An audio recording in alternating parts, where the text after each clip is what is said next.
with Doug and his staff. They are great folks. Thank you all for participating in this and being the sponsor for it, because we're really enjoying this.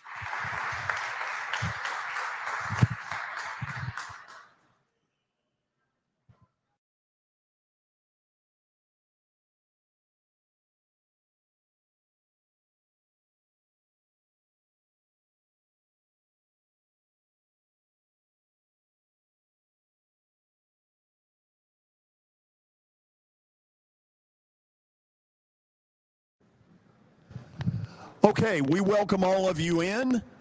As most of you know, this will also run on all our social media channels later today, and you will see some of that on your tables. Thank you all for being here. As you know, our guest speaker today is the athletic director at Vanderbilt University, Candice Lee. I was asking Candice before I introduced her, what was the exact date she got the job? I'm going to round it off to May of 2020. So you have now been in this 3 years. 3 years. Wow. Nice. Thank you. Okay, so here are a couple of surprises right off the bat. So in an attempt, I'm not sure what we're doing with this guy, but in an attempt to make Candice feel at home, she now has a Predator jersey with her name on it. That's nice. I don't have to skate, do I? No. As long as I don't have to skate, we're good. Absolutely not. Yeah, Hold thank this you like very this. much. So Thank you. Beautiful. Now, I want to show you all where things have progressed before we start the interview. This was a hat that Billy Derrick back there wanted to decorate this thing. This is a nasty old hat. How old is that thing? Good Lord. So I want to thank Andrew Allegretta, who brought us a lot better looking hat, and that will help decorate our little deal today. It looks great. Yeah. So one of the reasons I wanted Candice to be one of the speakers, whether she believes this or not, or whether she wanted it to be this way, she's become a trailblazer in the athletic world. Not a ton of Division I athletic directors who are female, and even less who are African American. And I know that while you don't walk around with that poster, nonetheless, there's a little bit of a pressure, it would seem to me, that says, if I do well, this will open a lot of doors for a lot of other people. I think anytime you're part of can y'all hear me? Okay. I think anytime you're part of an underrepresented group, you do feel the pressure. So I wouldn't be honest if I said that I didn't feel that pressure, but I would say most of the pressure I feel is because I do want to be known as just a good leader. And I want to have an impact for the time that I have. Being a woman and being a Black woman, those are very important parts of my identity, and I'm very proud of that. But I hope that when it's all said and done, there's not an asterisk by who I am as a leader. It's simply that she did a good job with the time that she had. When did you, in your athletic administration life, start to see that it could lead to this? So I want to give credit. I do this often. I probably can't do it enough. I want to give credit to David Williams, the late David Williams, who gave me my first opportunity to be in athletics. And it started off as an internship, a 1-year internship with no guarantee of employment. And he got me on the track. I would say, in terms of when did I realize that I could be an athletic director? I don't know if you ever realize you can be until you sit in the seat and you actually have to make those decisions and govern that way. But I don't know, maybe 8 or 9 years ago, realize that if given if it was the right situation, I would like to lead, because I thought that I could have an impact on student athletes. And I feel like I have a good feel for how athletics can be used to be transformative. just knew that I needed the right situation. Wasn't necessarily looking for that, but feel very fortunate that I got the chance to do it. Tell me a little bit about what David really instilled in you. And let me tell you all where I'm going with that. When David passed away, I didn't know Candice, but I'm telling you, she did the best eulogy at a funeral that I have probably ever heard. And I picked up the phone the Monday after that Friday to let her know that. So I know he meant a lot to you. What do you think are the best things he instilled in you? Oh, that's a hard. I won't be able to give you an exhaustive list, but what I would say, so one, thank you for that. For any of us who've had to do eulogies, that's a really emotional time, and you want to do justice to the person that you're celebrating. And I hope I did that, because David did so much for me. So I think when I think about what he stood for, and he still does because his legacy is very strong, he was deeply committed to student athletes. In this business, and it is a business many days, I talk to our staff about the importance of staying true to our core principles. And first and foremost, we are here to support young people. And David always emulated that and demonstrated that for us. He was deeply committed to his family. I hope my husband's not here, but I hope he would say I'm deeply committed to my family too. Same with my son. But, one of the things we used to laugh, because David could be in the middle of fussing about something or leading some big initiative. And if his phone rang and it was Gail or Nick or Sam or David or Erica, so that's his wife and his children, if they were calling, he would stop in the middle, famously mid-sentence, and he would see what they needed. And he might be in a very emotional moment, and he would be so tender when he'd pick up that phone, and then he'd get off and he'd finish mid-sentence. But he always showed that no matter what, family comes first.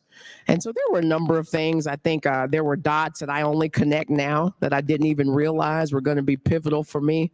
But I hope that I can impact people the way that he impacted me. So most of us in the room know that there was a really strong connection with David. Who else has been important for you, whether it was as an athlete, administrator, any of the above, all of the above? Who else has really guided you through this? Many people. I again, not an exhaustive list, but I will name a few. Carla Williams, who currently serves as the athletic director at the University of Virginia. She was at Vanderbilt. So part of her administrative journey prior to going to Virginia, she spent some years at Vanderbilt. I first met Carla actually when she was assistant coach at Georgia, and she was recruiting me. And I just thought she was remarkable. She was she just had this bright light about her. She was so smart. She was deeply committed. I think I look back on it now, and I saw her in administration. She was one of the few women I saw in administration. And, we know that representation is so important. She's also the first Black woman to serve as an athletic director at the Power 5 level. It didn't surprise me, because knowing Carla, I felt early on, even as a kid, that she had the tools to lead anything. And I was glad that Virginia was smart enough to give her that opportunity. But I watched how she went about her work even when I was a student athlete. So definitely want to acknowledge Carla. For me, I will tell you, my parents were very important role models for me, and they still are. So my father's a retired colonel, lieutenant colonel in the Army. And I watched my parents at the age of, the day after graduation, my dad got commissioned into the Army. They're both from Alabama. They got married that next day, and they never looked back. Because of them, I was able to live all over the world and learn to adapt. And they showed me the importance of being mission driven.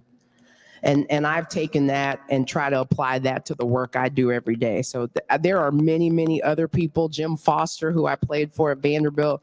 Pete Gaudet, who was our post coach. We can go on and on. I just, so many people that I have a special place in my heart for. Yeah. In the broadcast world, I don't know if we were quicker to to get more fair, but the Gail Gardners, Doris Burke, Andrea Kramer, Susie Kolber, they were four in my world that beat the rap, that nobody says, well, I'm not paying any attention because Doris Burke's a woman. So who do you think in your world started to get you all over the hump where people don't bat an eye anymore? Or maybe they still do and I don't know it. I think you still have these pockets where people bat an eye. But I will tell you, so I started going to SEC meetings in 2004. I was about to say how old I was then, but I don't want to do that because I don't want people adding up the years. We're not getting into age. We're not going to do that, George. But I remember going as a senior woman administrator to SEC meetings, and we would meet separate from the athletic directors, right, to start. And when the athletic directors would come out of their meeting, so David Williams was the only athletic director I worked for until Malcolm Turner in 2019. So at that time, David Williams would be coming out of the athletic director room, and there would be two women coming out of that room too, because Bev Lewis was the women's AD at Arkansas, and Joan Cronin was the women's athletic director at Tennessee. And so I actually got to see early on, and they were treated with great respect. And I have been treated very well in this league. You know, I am now not the only woman. Desiree Reed Francois at the University of Missouri has been in Missouri for, I think, probably a little over 2 years. And I will tell you that in this league, I get treated wonderfully. My colleagues are wonderful. And so I feel like I've seen it in our footprint for a long time. I've told you this before. One of your obvious strengths is you are very good on your feet as a public speaker. Where's that come from? Well, now I don't know what to say. After he said that, now I'm speechless. I love it. Thus not seeming like a good public speaker. I don't know, George. Yeah, but it is pretty obvious. But thank you. Will y'all buy that? Good public speaker. And now she says nothing. Says absolutely nothing. I mean, will you put me on the spot? I don't know. I don't know that. I mean, I had not done a ton of public speaking prior to moving into this role. I will tell you that. So I played at Vanderbilt for 6 years due to some medical red shirts because of my knees. And the 6th year, as the season was ending, that was the same moment. So we went to the NCAA tournament. We made the Elite Eight. Had a wonderful year. As soon as the season ended, Jim Foster took the job at Ohio State. And so for Vanderbilt fans who had followed women's basketball at that time, we had a big banquet at the end of every year, and it was kind of a big deal, and it would grow over time. It's certainly not the same it's not the same as the Vandy boys have now, but it was sort of a precursor to that. So there would be a lot of people, lots of fans. And so Jim Foster was obviously a big part of those banquets, and he left, and we had no MC. So as a 6-year senior who was part of the group that's being honored, I served as the MC and had to do it on my feet, had to do it quickly. And it really felt like, and I wanted to close that chapter as someone who at the time I did not know I was going to get this internship from David Williams. I did not know that I would continue to be around. I was planning to start a doctorate program and go find a job. And in that moment, I felt like the team needed me. And I remember that was the first time that I had to think on my feet and publicly make it look like, oh, we've been planning for this for a long time. Maybe it came from that. I mean, maybe you do what you have to do out of necessity. You had a lot of athletic director type of duties before you were given the job, but you used the term, and I think it's true, until you sit in the seat. So once the seat was yours, mm-hmm. What's a piece of it that none of us could know until we sit in that seat? Well, first, I do want to say, because I think this is important. So I did some duties to support our athletic director. I got access to some great experiences. I was not the athletic director. So, there's a little bit of a myth around Commodore Nation that Candice was running the department many years. It's disrespectful to say that, and it's also not true. So it's disrespectful because we had an athletic director. And if you sit in the seat, there are things that only you as the athletic director decide. You can have input from people, you can get recommendations, but there's one person that's in charge. And so I want to say that because when I supported David Williams and I supported Malcolm Turner, that's what you do when you are in a support role. I was not running our department. And if you know David Williams, you know he was running the department. So I want to make that clear because it's disrespectful to say otherwise. That's not what you were saying, but it feels like a apropos moment to say that. So in terms of in athletics, because athletics has this beautiful ability to bring people together, right? Think about how divided we were during the COVID-19 pandemic, and we started to see sports reemerge and how powerful that was. There are many instances in our history when we can look at athletics as something that brought people together, right? That's wonderful. But it also means that everybody feels like they can do your job because they know sports, right? So because you played sports, like sports, granddaddy took you to a game, everybody thinks that they know what it means to be an athletic director. I actually didn't. Sports talk show host. Right?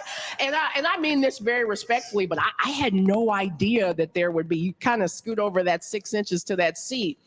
And you realize, I thought I understood when I watched David and I watched Malcolm and who they had to engage with but it's totally different when you realize who all your stakeholders are when you move to that seat, because your stakeholders are not just the obvious ones, your board members, the faculty, the staff, the student athletes, the prospects, but it's your fans, it's the wannabe fans, it's the sidewalk fans, it's the alumni, it's everyone, because people have such a vested interest in sport. So I think I remember just sitting in the seat immediately thinking, oh, wow. I didn't realize just how many people were passionate about it. And I'm so grateful for that.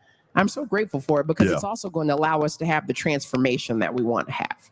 Okay, after the break, what we will do, because we're basically running this as our show today, so we will take about a 3-minute break. When we come back, we're going to go down a road that I think a lot of you want to go down, which is all of the things that are going on, the renderings that you all see in the corner. We're going to talk through some of that. So everybody stick around. We'll have more with Vanderbilt Athletic Director Candice Lee when we come back. How am I going to get to work? My car's totaled. Skylar, our team is making a call right now. We'll get you a rental car. Don't worry. That's a relief. Call us 24/7. We're here. We're going to help. Year number 2 of the Plaster and Friends Celebrity Bowling Night was awesome. And the reason is really simple. I chose Strike and Spare, and they were amazing. They have great food, great bowling, and a staff that is truly ready to go the extra mile to help you. They have 5 family fun centers in the area to choose from. And for more info, go to strikeandspare.com or call them at 615-824-5685.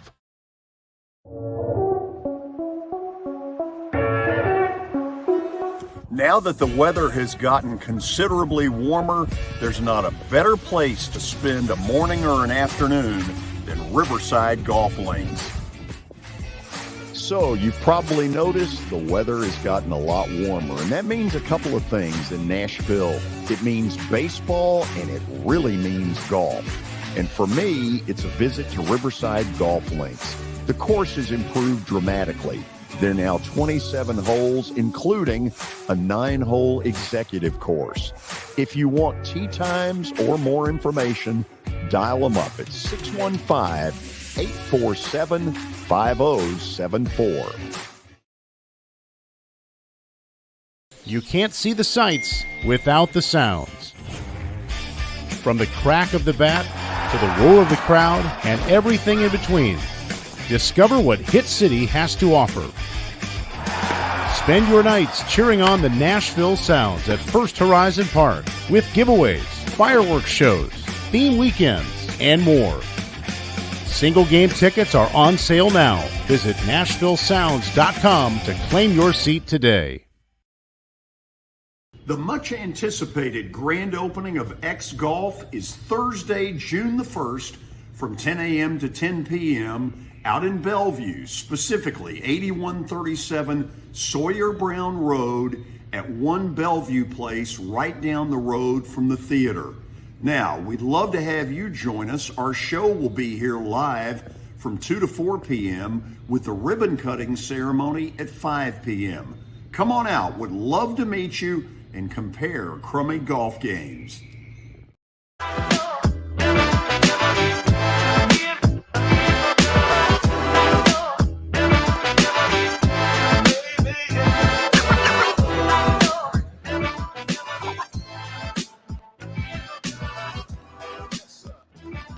We are back, and we're talking with Vanderbilt Athletic Director Candice Lee, who is with us here at the Ford Ice Center as part of our Sports Speaker Series presented by Wilson Bank and Trust.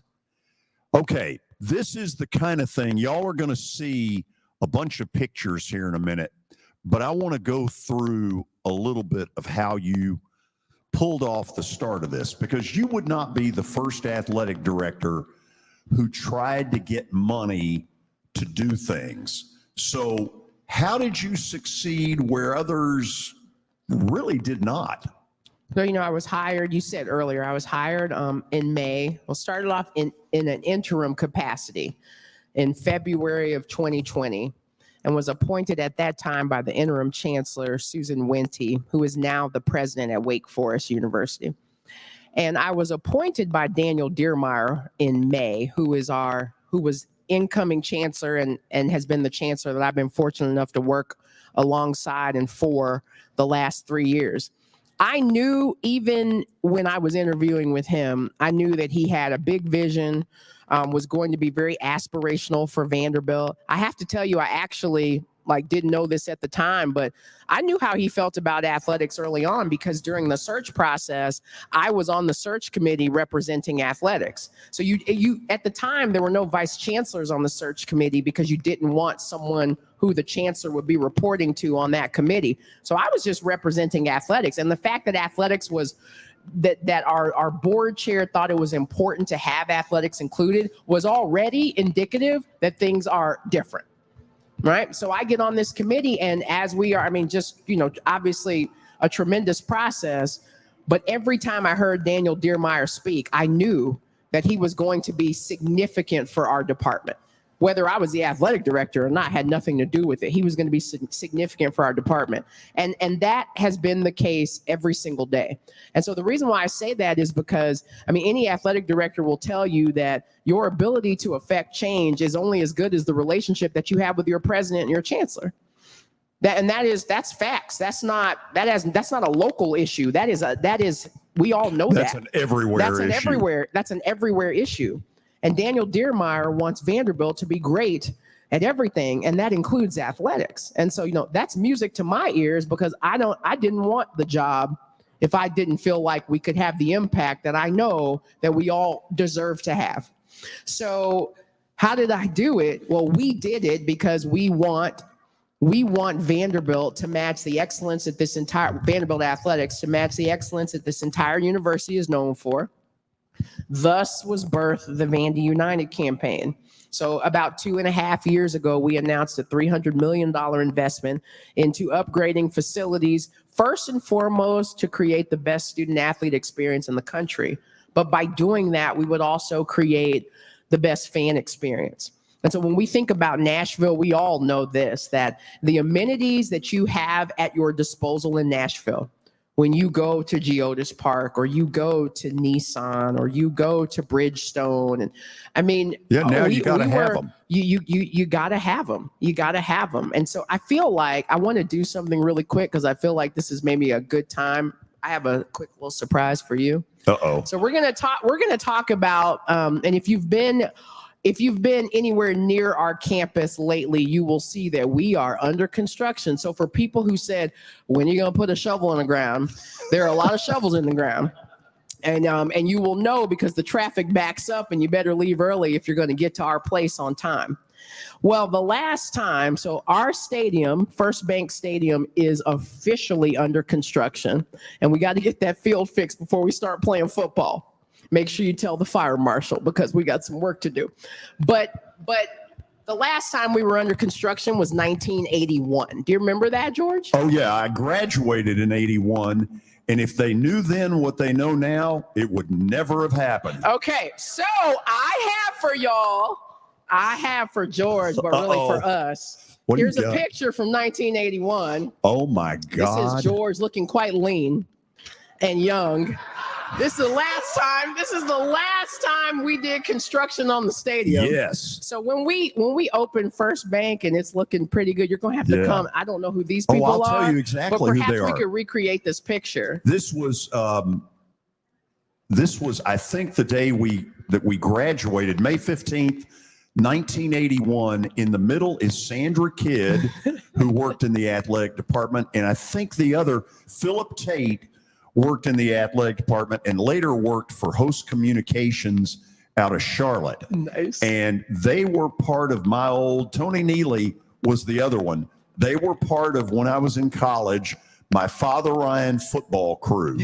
Broadcast excellence, not even close. Wow, I love that. Well, thank you to Andrew Marinis for finding this picture and for his timing because he found it before I came. Andrew, we're going to have a little that's talk for you. later. Yeah.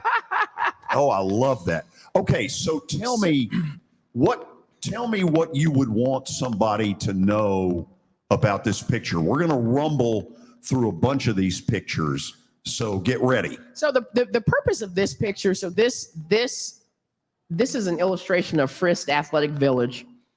And so thank you to Billy and Jennifer Frist for their incredible support. We are intentionally using the word village because when you think about like an Olympic village, the most elite athletes in the world, they operate in a village because all the tools that they need to be successful are right there, right? So it's been very thoughtfully curated to create an opportunity for them to eat, sleep, and train and do it efficiently. So that's the approach that we're taking for our student athletes. We want them to be able to move from space to space so that they can train, they can eat, they can refuel their bodies, and they can be they can compartmentalize. So then when they go across campus and they sit in the classroom to be taught by the best in the world at what they do, and they sit amongst the best students in the world, and they themselves are the best students in the world.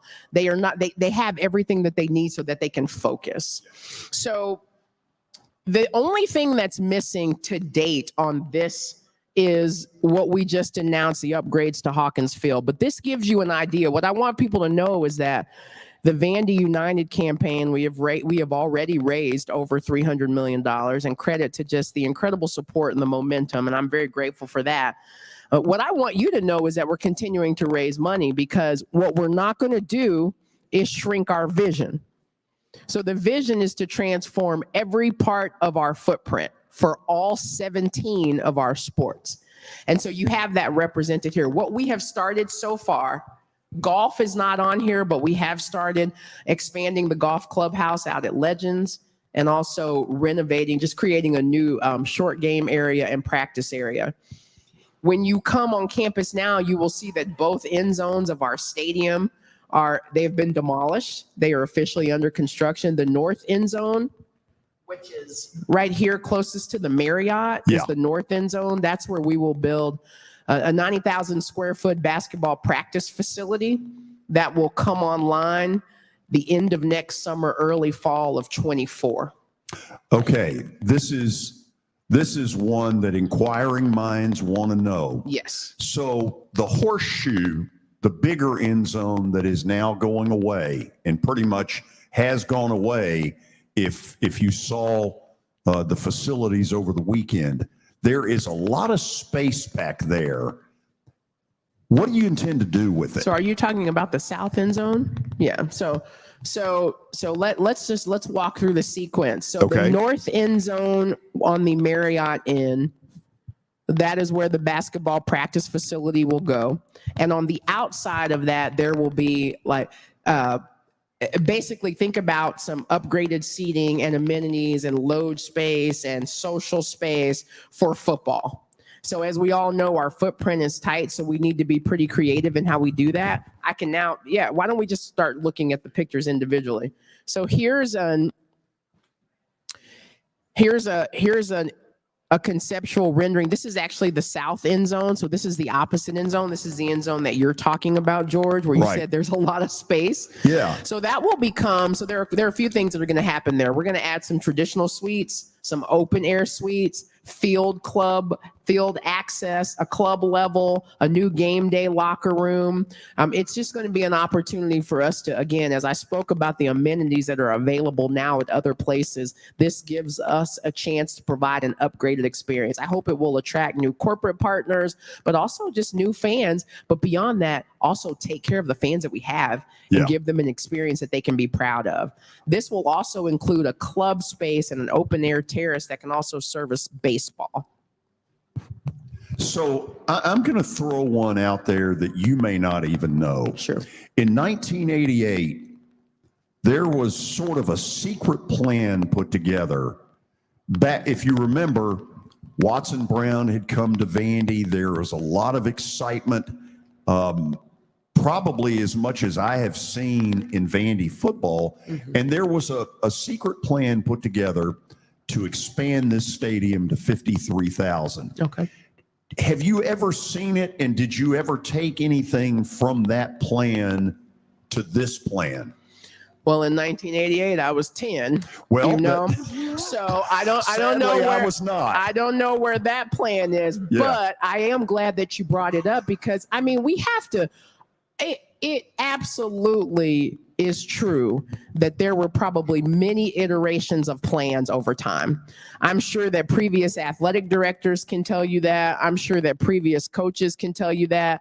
So I don't know about that plan specifically, but I think we're smart, but I'm sure that we're not the first people to think of how you could upgrade our space. So I don't know about that plan, but I'm sure that there are elements of previous plans that are represented here. Okay, now here's picture number 3 for those of you watching this somewhere. Tell us what all is here. So this is back to the north end zone, the end zone where the Marriott is located. This represents our basketball practice facility. This is you don't realize it until they actually cleared out that space, just how big that footprint is.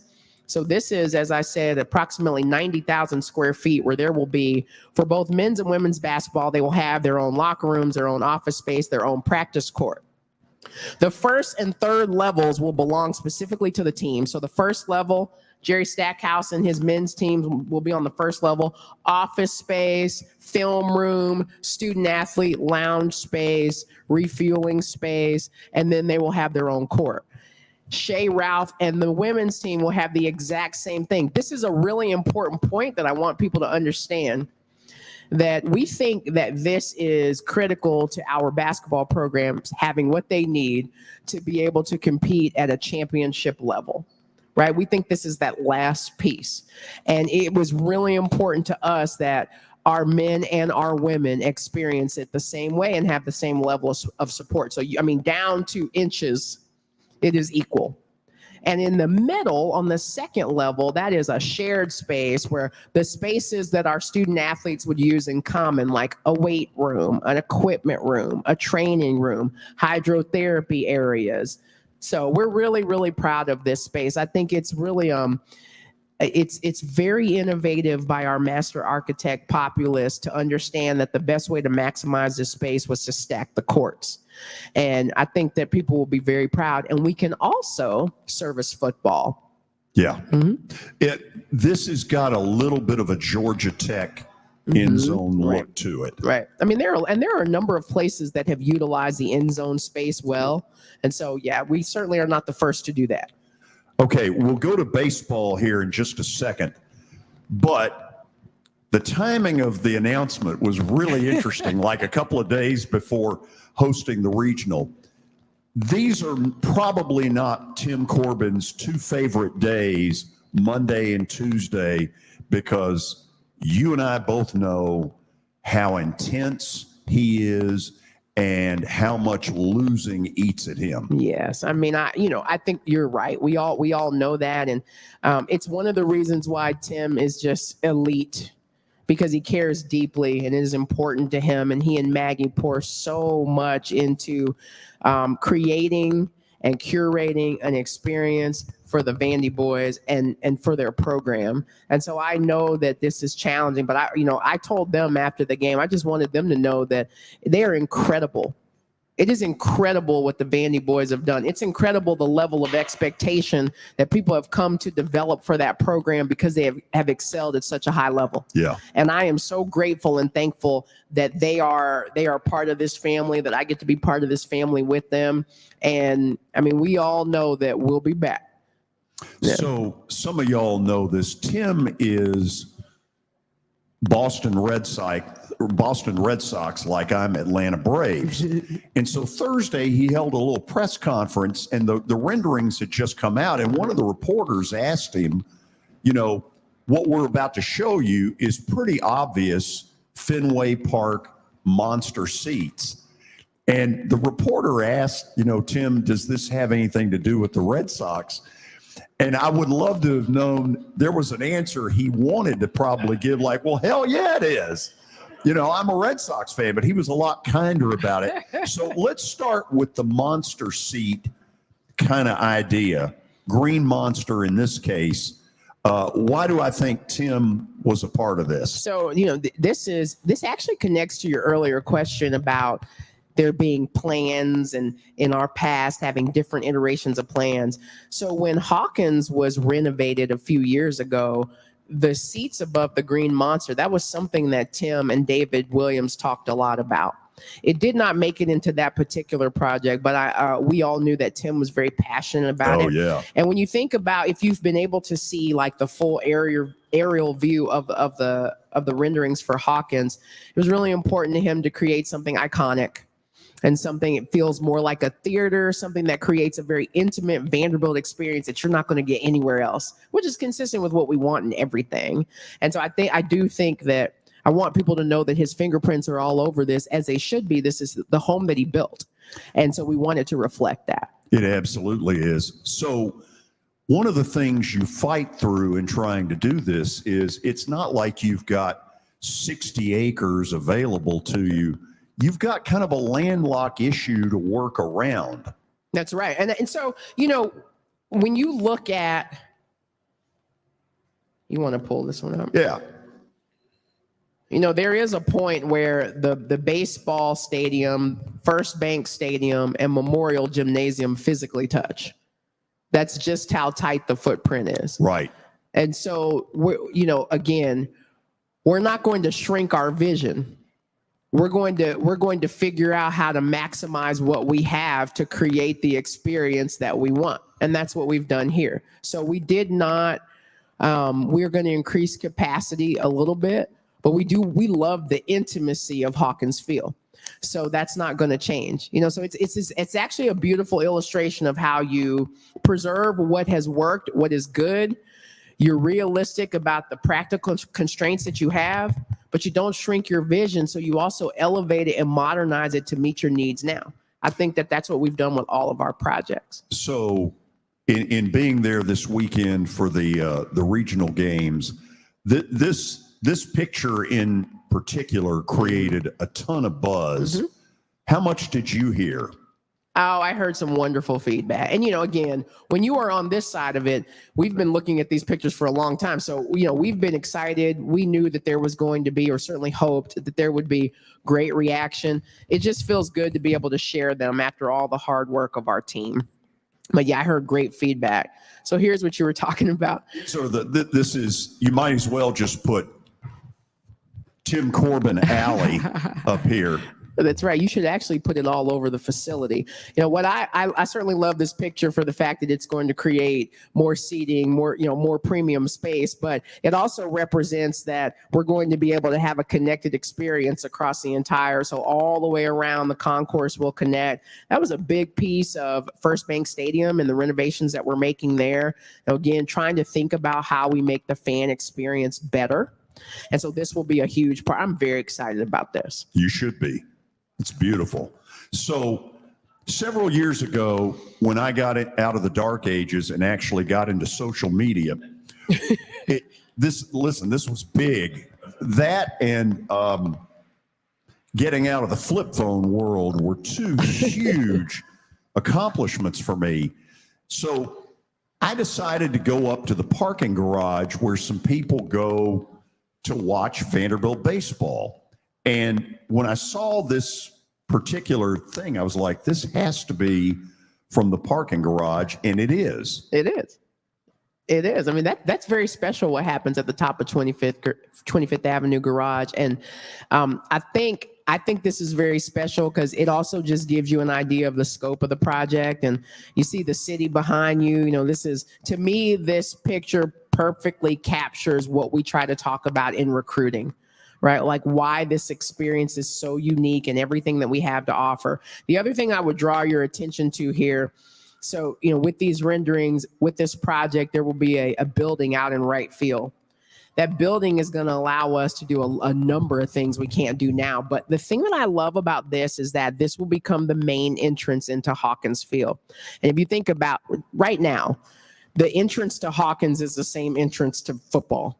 When you look at all the images, whether you're looking at the Lummis Family Tennis Center or you look at First Bank and what we've drawn up, or you even look at Legends, we want every project to have a defined, unique entrance for the student athletes who are using that for their program and for the fans. So each should be distinct. There should be connectivity, but it should be distinct. And this will allow us to have a beautiful front porch for Hawkins. It also shows you that Jess Neely is closed. It will never reopen. Thanks to wonderful work with the city, we've been able to capture the street, and it's going to allow us to expand like the perimeter for our facilities. So if you can imagine, you know, you go to like a Final Four, once you enter the perimeter, you need a ticket to get in the perimeter, and then you can move in and out of spaces. That's sort of what we envision for game day for our fans. So this is my favorite image out of all of them. That's beautiful. Yes. Okay, let's see what else we got here.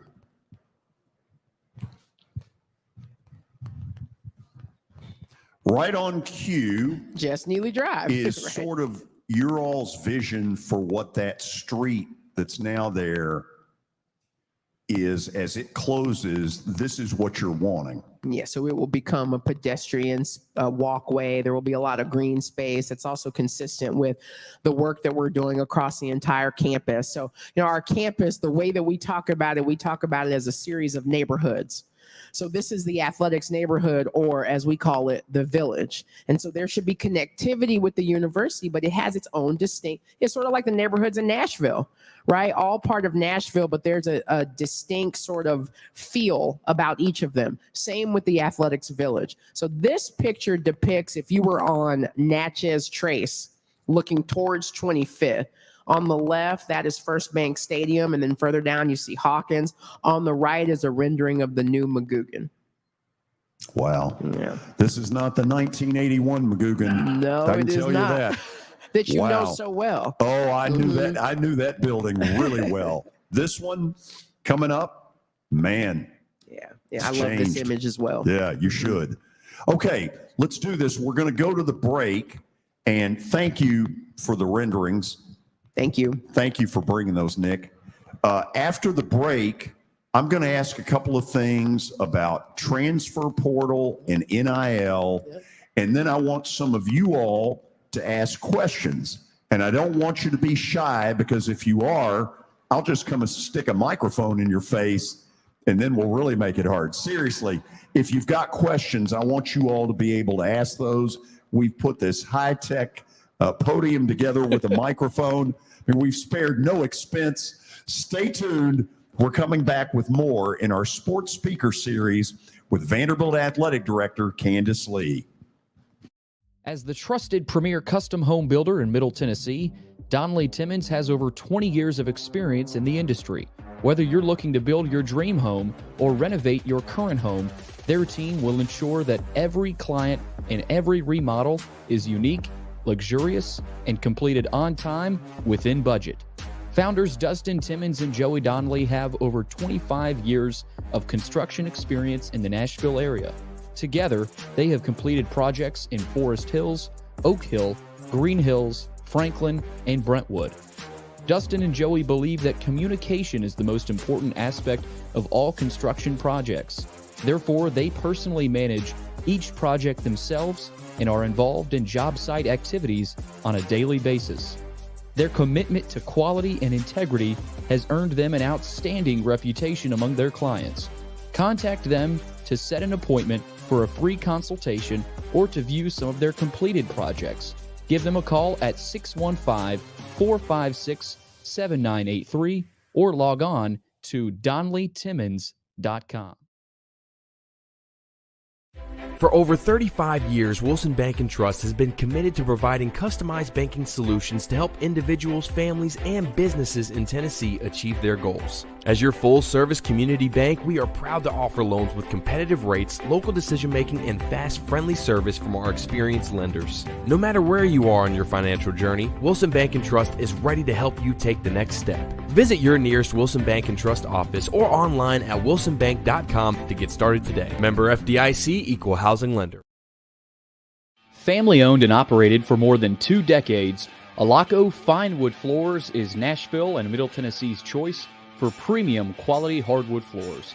Since 1995, Jimmy Alaco and his army of employees have embodied the approach of taking pride in one's craft and providing superior customer service, growing from a one-man shop to a team of 23 professionals who share the founder's passion for quality craftsmanship and customer satisfaction. If you are interested in contacting them, you can find their headquarters at 2505 Winford Avenue in Berry Hill, or give them a call at 615-356-0303. Again, that's 615-356-0303, or log on to alacofinewoodfloors.com.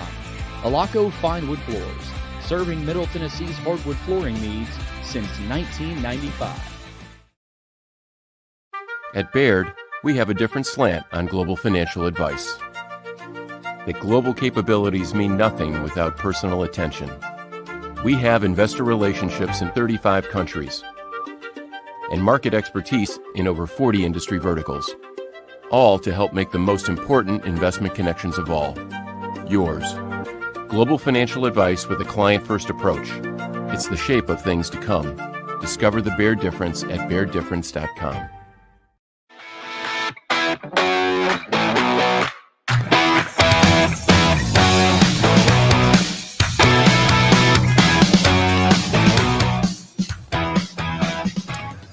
We are back here at the Ford Ice Center. This is one of our sports speaker series, round 2, presented by Wilson Bank & Trust. I'm going to give you some pretty exciting news about what will be the third of these at the end of this program.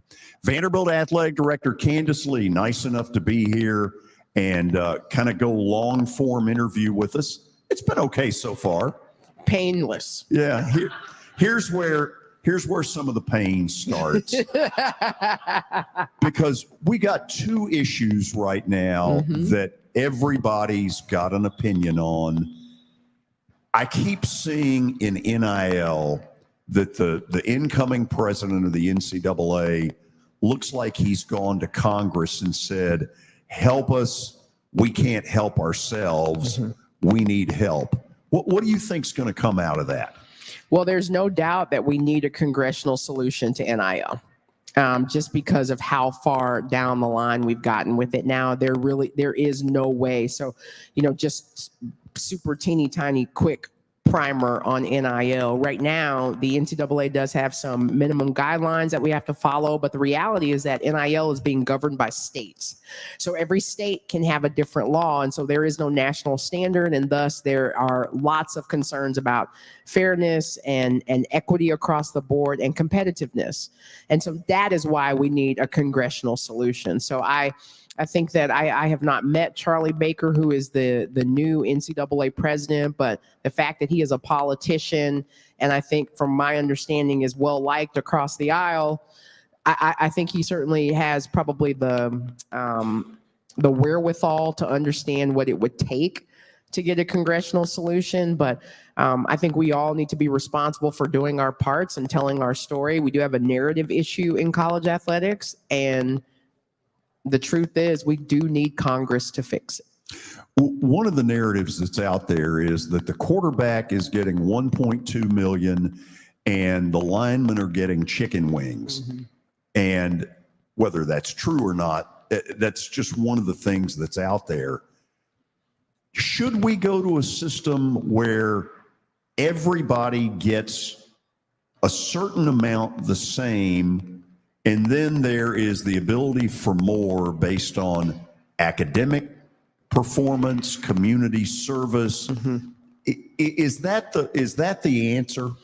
So I think that is certainly one potential solution, but I think when you look at what we're doing with Austin money, which again is, I don't want to turn this into a compliance 101, but what I would say is that we have a number of benefits that we provide now that we provide across the board, whether you are scholarship, non-scholarship, regardless of sport, like we have that now.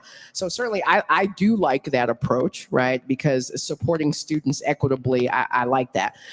That is separate from NIL in that NIL is about an open market and it's about a young person being able to monetize their name, image, and likeness. The issue I think around NIL is that, so what you've just described, this perception that so-and-so's getting $1 million and driving a, G-Wagon and so-and-so's getting Taco Bell or chicken wings. I personally would have liked Taco Bell as a student athlete. I am a big fan of Taco Bell, but we'll get you the tape. This may be a future sponsorship. I mean, it could be, it's like hint, hint, but I would say that there's no transparency right now with NIL. So there are a lot of numbers being thrown around. Only those of us who are actually in it and who are actually approving agreements and actually know what's being dispersed actually know what's happening. And you really only know locally. You don't really know what's happening at other institutions. That's actually part of the concern. So it's not regulated in any way. There's no national enforcement. There's also no national requirement for disclosure, not across the board. So the transparency is an issue. I believe that student athletes should be able to monetize off their name, image, and likeness. I believe that. But the way that we have approached it at Vanderbilt is that we want to provide our student athletes all the tools that they need to make good decisions. Right? So it becomes like a student athlete development and support mechanism for us. I years ago, I worked in compliance. And we had if I said the name, you all would all know, a well-known player of ours who's also a very talented musician, who took a class with a professor who was producing a CD. And together they made some original music, and the professor wanted to put it on the CD, and we could not allow this young person to use their real name. Because you could not, per NCAA rules, profit off of your name, your image, or your likeness. You could not use your athletics reputation to drive you couldn't monetize it. Now, if I tell y'all that, y'all all think that's silly. And it is silly. But that's NIL. The way it was. That's NIL. What we're talking about now is more pay for play and professionalizing college sports. I believe that's not the answer. I do think that we can modernize our approach and still have real students who are elite athletes, who are making progress toward graduation, and who also have the opportunity to benefit in America as someone who can make money off their name. I actually don't think that's the issue. The issue is the lack of regulation and enforcement. So there are actually good stories that come out of NIL. I heard one actually really quick to tell you. I heard one when we were at SEC meetings about a young man who used his NIL money to pay off his sister's student loans. And she had, and it sounded like just for their families, they were the first in their family to go to college, he and his siblings. And he used that money to benefit his family. That's a beautiful story. And I think there are probably many, many, many others like that. Transfer portal. I remember a day, my sophomore year at Vandy, where I went to a payphone and I called my mom and I said, I've had enough of this. I have busted my butt and I can't make it work. Yep. And so there's a part of me going, wait a minute, they have the right to do what I did, which was pick up the phone. And then my mom freaked and she had my dad step in and say, you know, if at the end of the year you still feel this way, I'll run defense from your mother. But when you see these things like JT Daniels, I'm sure he would appreciate this, 4 transfers in 4 years. Isn't there a middle ground to this that we need to get to? I have a lot of thoughts. Number one, I remember making that call to my parents too in 96 after our first practice. And I called my parents. I was this was like October of 96. I was turning 18 in November. So I was 17 and was like, oh yeah, I gotta go.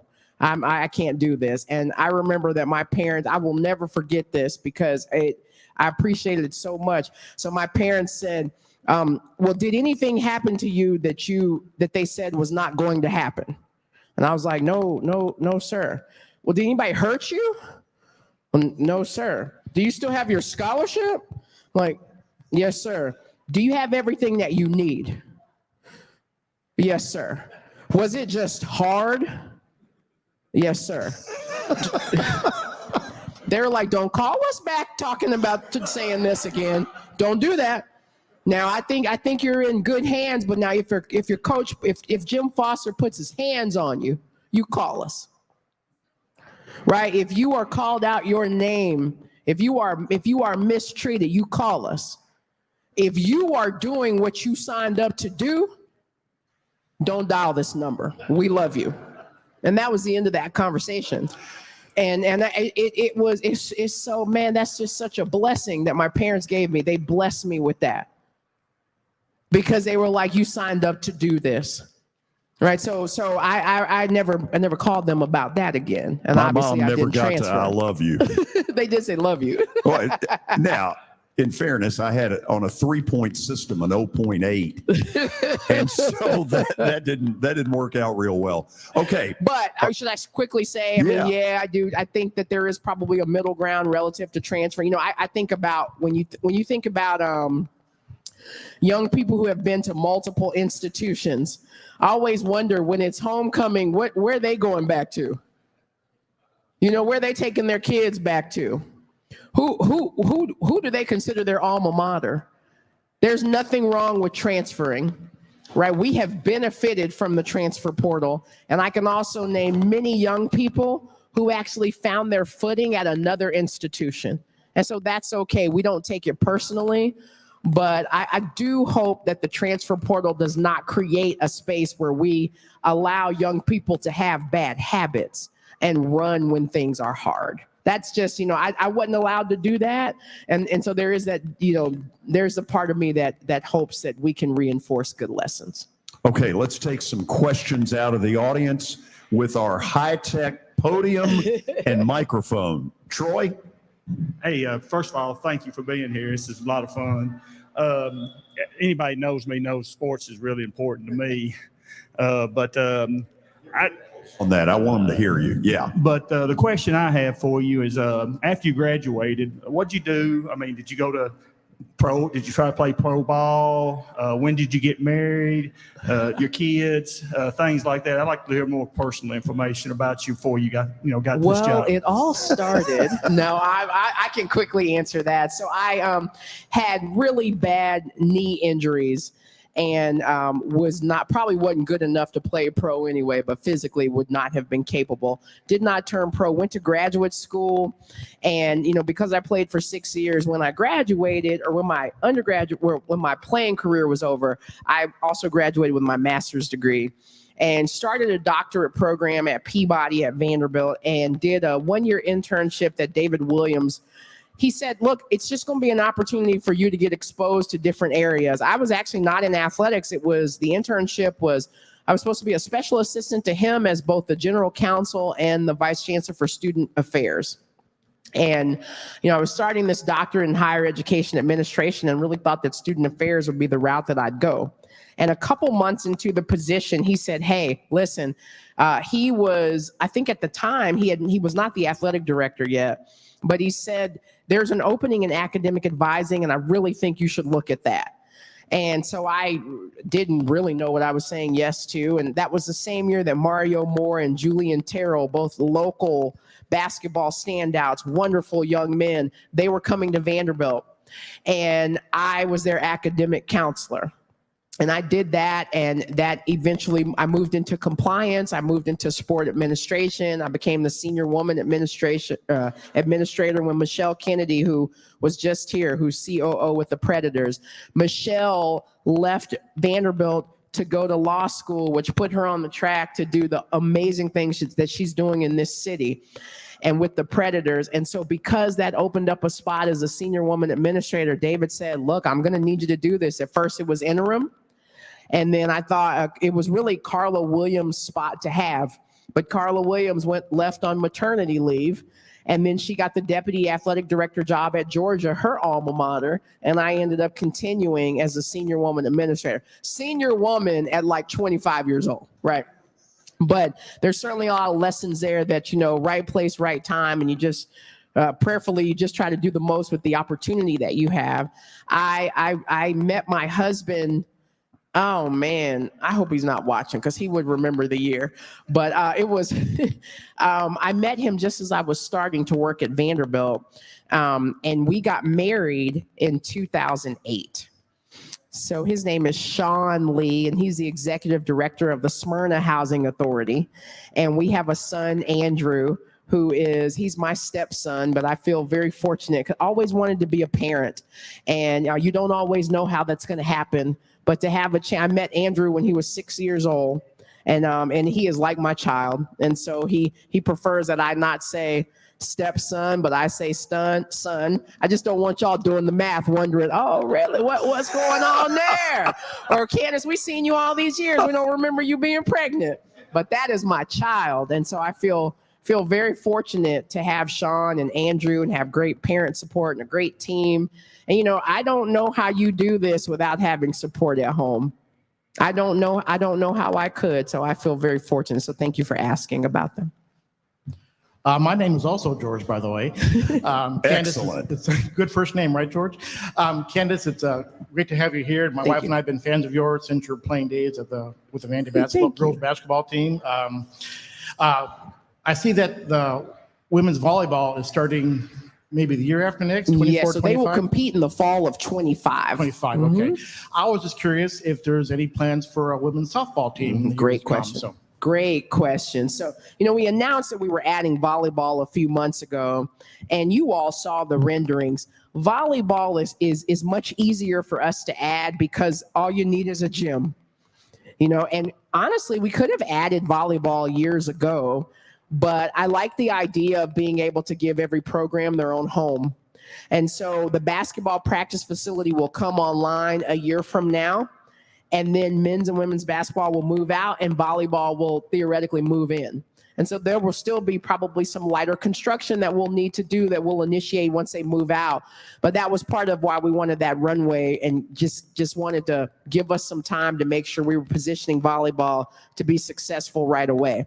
The question I always get is why not softball? And when you look in this league in the SEC, softball is just incredibly competitive. I would love to add softball, especially given how strong we are in baseball. It would be wonderful. I don't have space for it. And so, question is, and I hear from lots of well-meaning fans who offer great ideas about, hey, have you looked at this space, 5 miles from campus? Have you looked at this space, that space? Yes, there is land in Nashville. Here's my issue. And I'm not saying we could never do it. I'm not saying that, but here's how I feel about it today. Part of the magic, and I do feel like there is magic, there's something beautiful that is brewing on our campus. Part of it is the intimacy within which we can create our athletics village, and the fact that there's so much camaraderie between our student athletes, our coaches, our staff, because we are right there together. And if I could figure out how to recreate that in an external way, I would, but it's not easy. So you may say, well, you have golf who's off campus, but that's different. You know, it's a golf course, need lots of space, and our men's and our women's program create that same camaraderie out at Legends that we have in Magoogan and in our footprint, and they very much benefit from that. But the idea of starting a new program that would be physically disconnected from what I think is most significant about what we do and how we do it, I'm not too thrilled about that. If there was a way, so there may be a way, and that may be the project that the next athletic director takes on. But I would love to add softball. I think it's a great sport. I'm watching the World Series now. I enjoy it. I'm not sure that it's in the cards for us at this time, but we are always tracking on sports. And so, you know, we studied volleyball for a long time, and we'll continue to study softball. Hi, Candice and George. I am a longtime viewer and first time asking a question. So I actually have two quick questions. Okay. You might have answered this a little before, but just wondering if you could possibly say it again. And obviously, you know, David Williams was obviously a great influence on you, but who else has really played a big kind of influence in your career as an athletics, being in this capacity? And then the second question is, as a longtime Vandy fan, what are you most excited about, and what can we most be excited about come fall and come the next spring about what we can expect with the teams? Great questions. Thank you. Thank you. So I talked about David Williams. I talked about Carla Williams, people that influenced me. There are so many.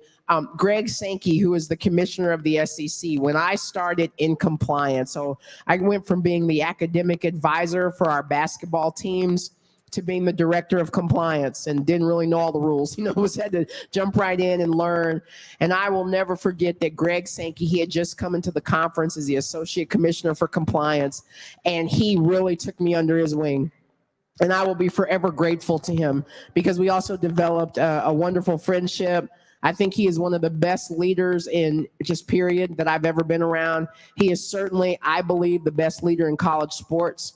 I'm so thankful that Vanderbilt, as charter members of the SEC, get to be a beneficiary of all the work that he's doing. But he, for me personally, was incredible. And so I do want to mention Greg Sankey, and there are so many others. In terms of what should Vanderbilt fans be excited about? So number one, be excited that we're under construction, because what you remember, we will never look like that again. And that's pretty powerful all by itself. But I would say I want you to be excited about the leadership, and I'm talking about our coaches. We have phenomenal head coaches. And that's really special, right? Because they're not just wonderful at their craft, but they are good humans who care deeply about supporting young people. So they're also wonderful ambassadors for our institution. And I think, we're going to kick off the season in August with Clark Lee entering his third year. I think people should be very excited about Vanderbilt football. But honestly, I think you should be excited about all of our sports. And I think that Clark and I talk a lot about this, that we're on parallel journeys as he is transforming the football program, because he was my first head coach hire, and he and I essentially started this thing at the same time. I'm trying to do the same thing for our athletics department. And that's reignite and reinvigorate, change the narrative, say we really appreciate what has happened in the past. But we have a vision that maybe everybody can't see. But if you will just hang in here long enough, you'll see it. You'll see it. And so I'm really excited about Clark, but I'm really excited about all of our sports. And I think that, all of Commodore Nation should be as well. Before we do the last question, as all of you know, over the last 25 years, our city has exploded in sports. Yes. And probably no one person has volunteered for more events than the guy about to ask that question. He was the winner a year ago of the National Football Foundation's Rick Region Volunteer Award. He was the first recipient. Chris Casasanta has probably done more for sports in our city than dadgum near anybody, and I wanted to recognize that. Chris, I hope I embarrassed you. I don't know if the check was going to be in the mail, George. Just go ahead and Just hand it to him. Just hand hand him it the to me. check. What the heck? I have a couple quick questions to ask you here. You touched on a little bit. First of all, and I'll just ask three in a row here. Does, it's follow the money type of deal with the transfer portal. Does that concern you as an athletic director, that the coach is not getting along with the players or anything like that? Or do you understand that, hey, these kids are 18, 19, and 20. They're making $10 here, and they can go over here and make $30 and still not be that much better. But is it the coach's fault, or is it just kind of up in the air? The second question, if you could address, is how does Vanderbilt handle their name and likeness program? Do you have a program within the athletic department, or how does that actually work? If you could touch those, and we'll just keep it at that. You don't want to give me your third question? Well, third question would be, as athletic director, how do you feel about an 8 or 9 game SEC football schedule? I wish you wouldn't have asked me. Should have stopped. Hey, you should have stopped hey, it too. I asked for that. Yeah, you did. I asked for that. Good job, Chris. Okay, so the first question was about the transfer portal, and he raised whether or not I was concerned, like, is it the coach's fault? How do you think about that? So, I do think that in college athletics today, while we at Vanderbilt aim to be transformational and relationship oriented, there's certainly a transactional aspect to college athletics. And I'm sure we're not exempt from that, right? We may have young people who want to depart because they think that they can monetize their name in a greater way. I mean, I feel that our NIL deals are very competitive, and so there may be other reasons. The point that I would want to make that's important for me to make with this question is that I spend a lot of time with our coaches because I want to understand what their approach is, how they're thinking about their program, how they manage the relationships with the young people. I also try to get to know our student athletes very well. Every time a young person departs this institution, I know why they're leaving. So if I have a concern, I would address it. But I think that this is one of those times where you're not really privy to a lot of the context when you're not in it. And the thing that we will never, ever, ever, ever do is embarrass a young person. We will never, ever do that. So I would much rather people just have their opinions about why so-and-so left and and that's just, that's one of the things I learned very quickly in this job is that I don't have the luxury of correcting all misinformation. If I did that, that's all I would do. But it's also, you want to drive the fact you're excited that people are driven to be interested. So I would just say, I want you all to know that I do know why people are coming and why they're going. And if I got to the point where I was concerned, I would address that. The second question was about NIL. And so we have a collective. We actually had 3 collectives. We now have 1 official collective that supports NIL efforts for Vanderbilt student athletes. That's the Anchor Impact Fund. I love the premise of the Anchor Impact Fund because what they do is they sign student athletes and they allow their name and their image and their likeness to be used to raise awareness for charitable organizations that are important to them. So from a core value and principle standpoint, that's a beautiful thing. So we have a young person that cares deeply about Special Olympics. They are giving that student athlete money to use their time to raise awareness about Special Olympics. That's a beautiful thing. And so I love the approach that we're taking. They're doing a great job raising money in terms of what we can do in the department. The state law does dictate that they have to operate independent of us, but our efforts do support. So I will often talk to donors about, hey, I would love for you to be a part of the ecosystem of support for our student athletes. That includes giving to the National Commodore Club. That includes, would you consider a gift to Vandy United? Would you also consider a gift to the Anchor Impact Fund? That money does not come to me. That goes directly to our student athletes. But I do recognize that that's a way to support them. And that means that complements their student athlete experience, which is what I want. And so we also use our internal resources to make sure that we educate our young people on what to look for when they're making these agreements, what to be mindful of. What are you actually giving someone the opportunity to control for you? But we want them to make informed decisions on everything that they do. So NIL is no different.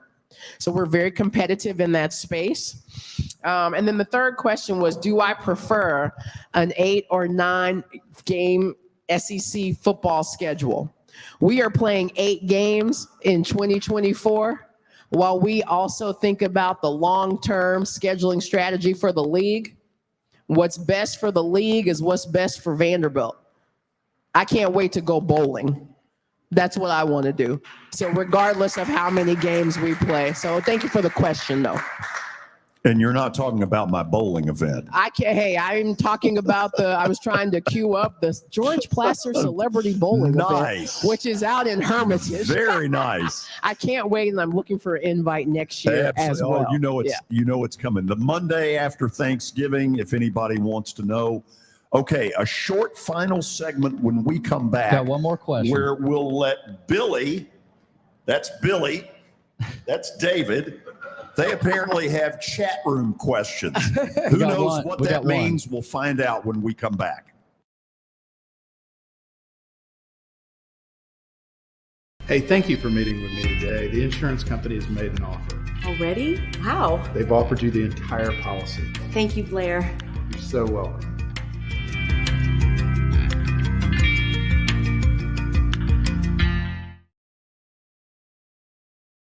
Forget the fact that Sir Speedy Music City is owned by my BGA classmate James Warren. Their work stands on its own merit.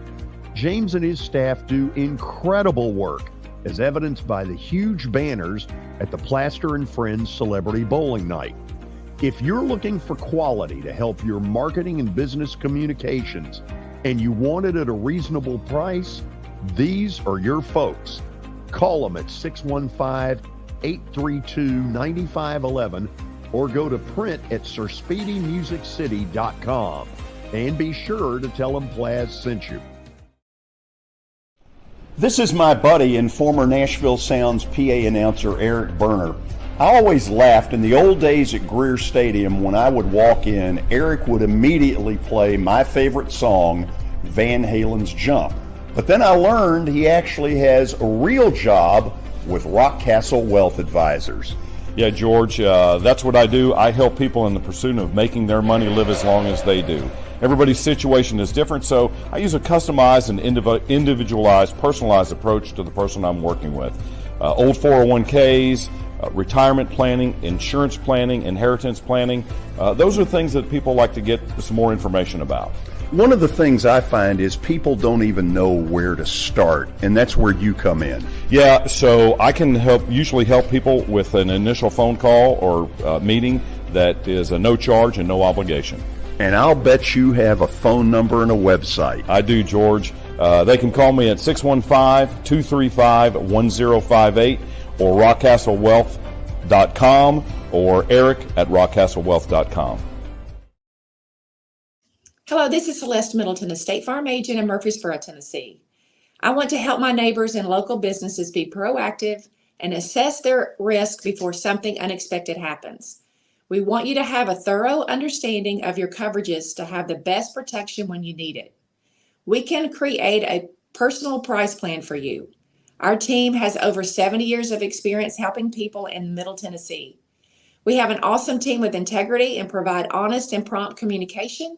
And we love what we do and genuinely care about everyone we work with at our office. Give us a call at 615-895-2700. Send us a message at celestemiddleton.com or walk in at our office at 803 North Thompson Lane in Murfreesboro. We would love to earn your business. Welcome to John English Antique Sports and Cards, located at 204 East Depot Street in beautiful downtown Shelbyville, Tennessee. Their phone number is area code 492-4304. John, obviously, I've been blown away by what I've seen at your place. I've now been there 3 times. But for the person who's never been, what should they expect?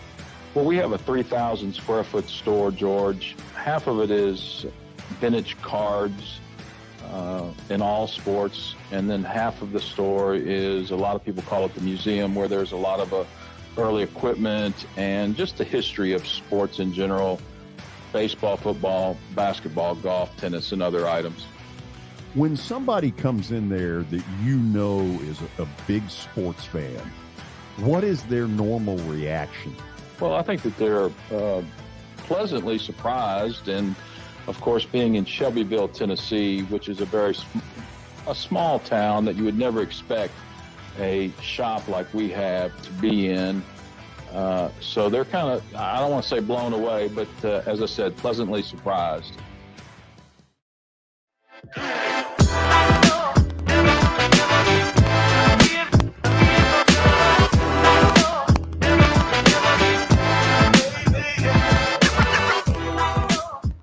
Final segment is going to be really quick. Quick questions, quick answers. We let Billy back there. All right, here we go. Out for about 20 seconds. From the chat room, from Trevor on Twitter, who are the 4 figures on your Vanderbilt Athletics Mount Rushmore? Oh, my goodness. That's a hell of a question. I ain't going to put myself on there, but I'm going to put Daniel Deermeyer on there. I'm going to put David Williams on there. Woo. Tim Corbin. Tim, how many faces are on there? 4. Okay, yeah. I only took 1 history class at Vanderbilt. Okay, so I took more. It's called summer school. I will put Tim Corbin on there. So that's 3 men, 3 of right? them. Yeah. So, okay, all right. So I need to put a woman on there. So I think I'm going to put Stella Vaughn on there. And Stella Vaughn, if y'all don't know her, she is the reason why we have women's athletics at Vanderbilt University.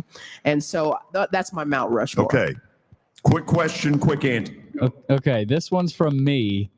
With Clark Lee as the head coach at Vanderbilt, obviously coming into his 3rd year, he's got a lot of Vanderbilt alums that played at Vanderbilt on his staff. And obviously, you're a Vanderbilt person. It feels like other coaches are doing that as well. How much does that mean to the program, and how big is that for that football program to have players that have gone through what it takes to win at Vanderbilt at a high level in the SEC, and to kind of show those players the way and basically what it takes at Vanderbilt? Not to mention Clark Lee played at Vanderbilt as well. I think it's a great question. So one of the things that we set out to do over the last 3 years was to make sure that our alumni knew that this is their home, they are welcome, that they are part of this family. We had not done that well. And, I've been on campus for a long time. And as someone who has been working at the university, I did not feel connected as an alum for many, many years. So this was something that was a priority both for me, but also for our chancellor and for all of us.